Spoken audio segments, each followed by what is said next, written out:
The disappearance of Anthony Zizzo. Anthony Zizzo, known as Little Tony and Little Toes, was a prominent figure in the Chicago outfit, serving as its underboss. His life in organized crime and his mysterious disappearance in 2006 continued to intrigue law enforcement and the public alike. Born on August 3, 1935 in Chicago's Little Italy, Zizzo was raised in a working-class family of Italian immigrants. Like many young men in his neighborhood, he became involved in organized crime at an early age. Initially working as a truck driver for the Chicago outfit, Zizzo quickly climbed the ranks due to his intelligence and commitment to the organization. By the 1960s, he was deeply entrenched in the outfit's operations, engaging in illicit activities such as gambling, loan sharking, and extortion. His ability to evade law enforcement allowed him to remain a key player in the criminal underworld for decades. Zizzo played a significant role in the Carlisi Street Crew, eventually becoming its third in command. In 1992, he and 10 other members of the crew were prosecuted for racketeering. However, Zizzo managed to maintain his influence within the outfit, continuing his criminal enterprises even as law enforcement intensified efforts to dismantle organized crime in Chicago. By the late 1990s, Zizzo had risen to the position of underboss, making him one of the most powerful figures in the organization. On May 31, 2006, Zizzo left his home and was last seen outside a restaurant in Melrose Park, Illinois. His car was later found abandoned, prompting his wife to file a missing persons report. Law enforcement officials presumed he had been murdered, though they also considered the possibility that he had gone into hiding. Various theories emerged regarding his disappearance, including speculation that he had been targeted due to fears that he might turn informant against the outfit. Another theory suggested that he was involved in a power struggle with Michael Sarno, a high-ranking member of the organization.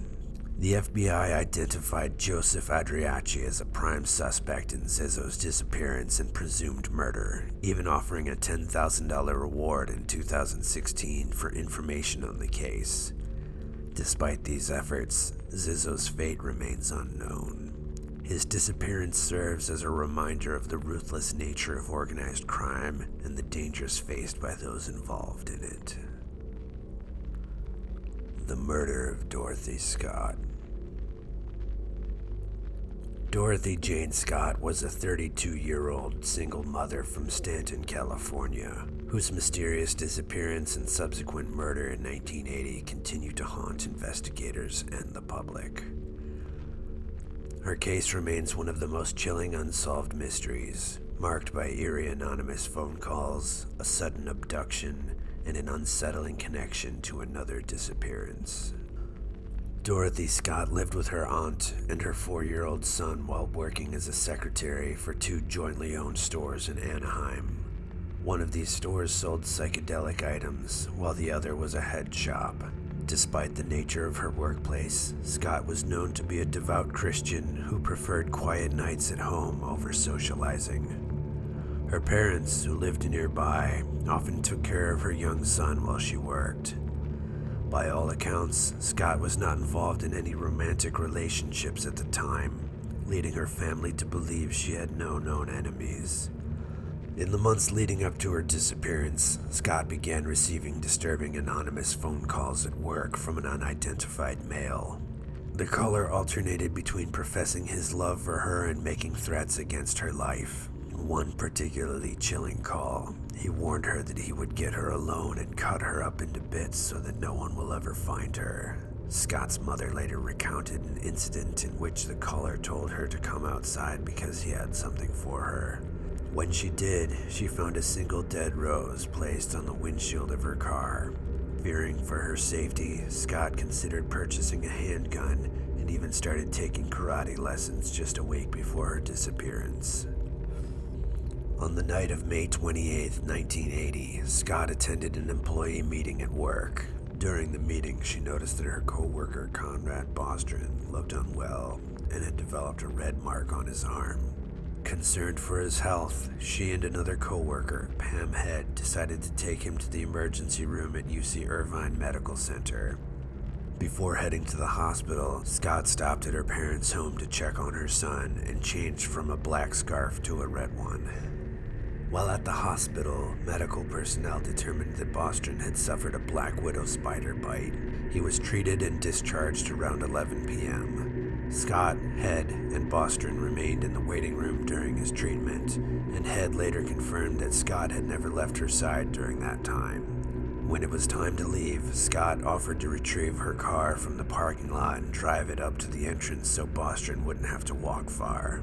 Head and Bostrom waited at the hospital's exit for Scott, but as they looked toward the parking lot, they suddenly saw her car speeding toward them with its headlights blinding their vision.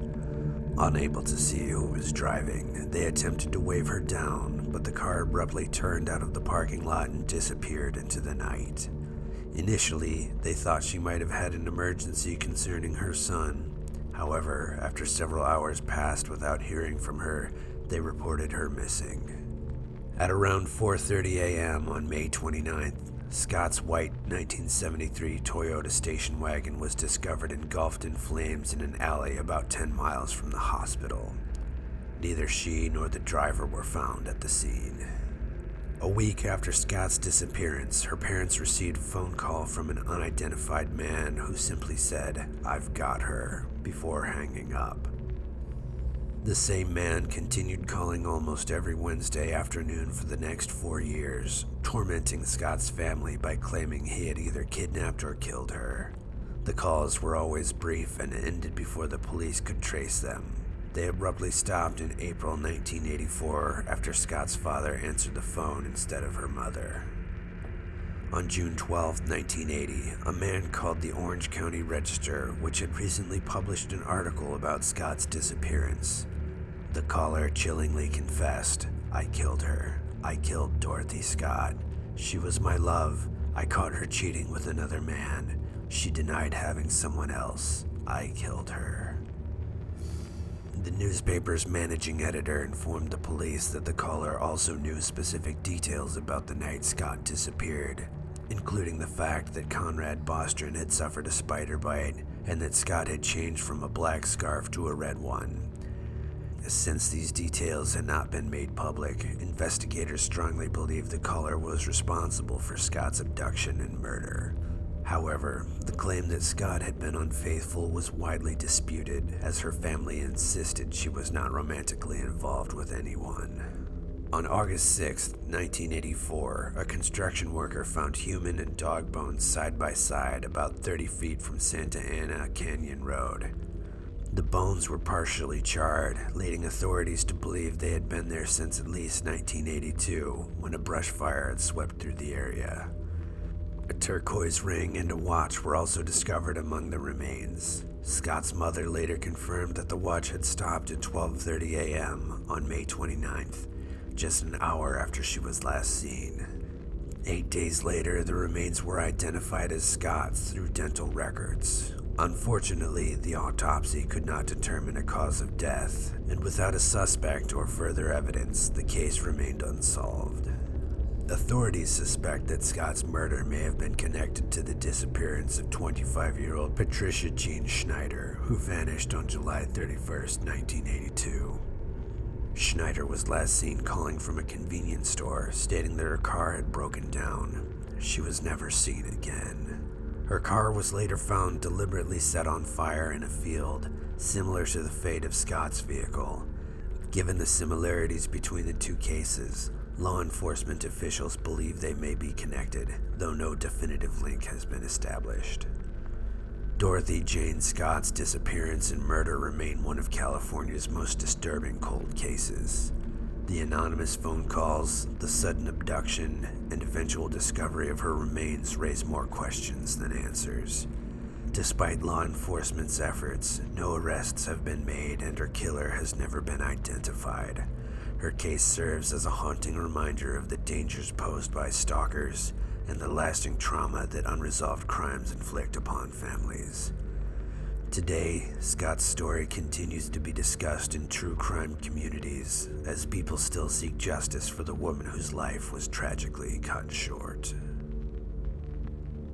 The assassination of Father Óscar Romero. Óscar Arnulfo Romero y Galdames was a Salvadorian Catholic priest and the fourth Archbishop of San Salvador, known for his outspoken stance against social injustice, violence, and government repression. His assassination on May 24, 1980 cemented his legacy as a defender of human rights and a martyr for the poor. His journey from a conservative priest to a vocal advocate for the oppressed highlights the intersection of faith, politics, and social justice in Latin America. Romero was born on August 15, 1917, in Ciudad Barrios, El Salvador. Raised in a modest family, he displayed a deep interest in religion from a young age. He entered the seminary as a teenager and later studied in Rome, where he was ordained in 1942. Upon returning to El Salvador, he built a reputation as a scholarly and devout priest, emphasizing traditional Catholic teachings. Initially, Romero was perceived as conservative, aligning with the church's hierarchy and avoiding direct involvement in political matters. He focused on pastoral duties and spiritual guidance, believing the church's primary role was religious rather than political. However, the worsening socio-political conditions in El Salvador forced him to reconsider this position. During the 1970s, El Salvador was rife with political instability, economic disparity, and violent repression. The government, backed by powerful landowners, ruled with an iron fist, suppressing any opposition through military force. Leftist guerrilla movements emerged, demanding social and economic reforms, leading to a brutal conflict between government forces and insurgents. The Catholic Church found itself caught between the two sides. Many priests and nuns, inspired by liberation theology, a movement emphasizing social justice and the defense of the poor, began actively criticizing the government. However, the church hierarchy remained divided, with some supporting the status quo and others advocating for systemic change. In 1977, Romero was appointed Archbishop of San Salvador, a choice initially welcomed by the conservative elite. However, his outlook changed drastically after the assassination of his close friend, Jesuit priest Rutilio Grande, who was murdered for organizing peasants to demand their rights. Grande's death deeply affected Romero, prompting him to speak out against government repression. From that moment, Romero used his position to denounce human rights abuses. His weekly sermons, broadcast nationwide, became a powerful voice for the marginalized. He publicly condemned the military's actions, criticized U.S. support of the Salvadorian government, and called for peace and justice. Romero's advocacy made him a target. The government and conservative church officials saw him as a threat. He received numerous death threats, but he remained resolute in his mission, believing that defending the poor was a moral imperative. On March 24, 1980, while celebrating Mass in a hospital chapel, Romero was shot and killed by an assassin. His murder shocked the world, drawing condemnation from international leaders. His funeral attracted hundreds of thousands of mourners, but government forces attacked the crowd, killing dozens. Romero's death marked a turning point in El Salvador's history, intensifying the civil war that lasted until 1992. His legacy, however, endured. He was posthumously awarded numerous human rights honors, and his influence extended beyond El Salvador. His canonization process, initiated by Pope John Paul II, culminated in his beatification in 2015, and his canonization as a saint in 2018 by Pope Francis. Father Óscar Romero's life and martyrdom exemplify the power of faith in confronting injustice. His transformation from a revered priest to a fearless advocate for the oppressed illustrates the moral responsibility of religious leaders in times of crisis. His legacy continues to inspire movements for social justice and human rights worldwide, making him a timeless symbol of courage and compassion. Some people disappear without a trace, as if the hand of some eldritch thing reached out from the shadows and took them. Some, no doubt, met a terrible end at the hands of their fellow man. Others still came by their fate by their own hand. Whatever the case, if you have any knowledge of the fate of any of the aforementioned cases, reach out to the relevant authorities so that the families of the missing might find some closure. Like and subscribe if you've enjoyed this narration. Expedition Mystery, signing off.